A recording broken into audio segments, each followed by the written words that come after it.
যারা আল্লাহ এবং রাসূলকে নিয়ে যারা কটূক্তি করেছে আগেকার পূর্ব থেকে নিয়ে, ওই সমস্ত জায়গা থেকে যদি আমাদের সংসদে আইন পাস হইতো, আল্লাহ এবং রাসূলকে নিয়ে যারা কটূক্তি করবে তাদের দিবালোকের শাস্তি মৃত্যুদণ্ড হবে, তাহলে আমি মনে করি পূর্বেকার থেকে আইন পাস করলে আজকে এইরকম জাহেল মূর্খদের নাস্তিকদের আবির্ভাব হতো না।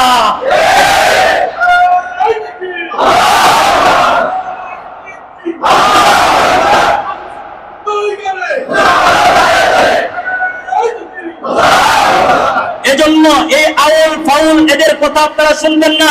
এই আউল ফাউল যখন তাদের কথার ভিতরে শরীয়ত বিরোধী কথা হবে, যখন ইসলাম বিরোধী কথা হবে, যখন আল্লাহ বিরোধী কথা হবে, যখন রাসূল বিরোধী কথা হবে, ওই মঞ্চে এদেরকে সমালোচনা করতে হবে।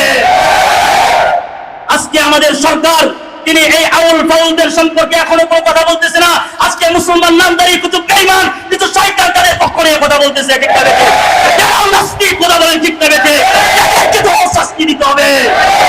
এই শাস্তি শুধু এই পর্যন্ত থামলে হবে না। যারা আজকের পর থেকে নিয়ে এই বাউলকে যারা ধরেছে, এই বাউলকে সর্বোচ্চ শাস্তি যদি না দেয়, তাহলে সামনে এরা আল্লাহ এবং আল্লাহ রাসূলকে নিয়ে তারা কটূক্তি করতে সাহস পাবে। এই সাহস তাদেরকে দেওয়া যাবে না। মুসলমান রাখবে না। এদের যেখানে পাওয়া যাবে পাল্টা আঘাত করতে হবে। বাসাই বাড়ি দিয়ে যেরকম বাড়িতে বানানো হয়েছে, আবার প্রয়োজন পড়লে বাসাই বাড়িতে চারখানায় ঢুকাই দেওয়া হবে।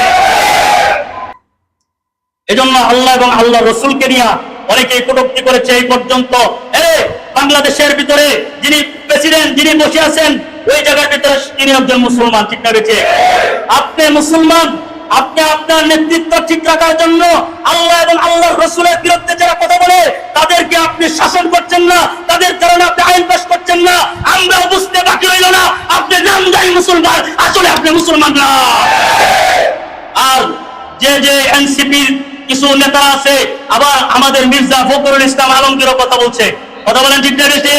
আরে একটা বুটের কারণে জনগণ সামনের দিকে আমরা নেতৃত্ব দেওয়ার কারণে আল্লাহ এবং আল্লাহ রাসূলকে কটূক্তি করে তাদের পক্ষ নিয়ে কথা বললে গোমরাহি, তারা কিচ্ছুই না, কিছুই না।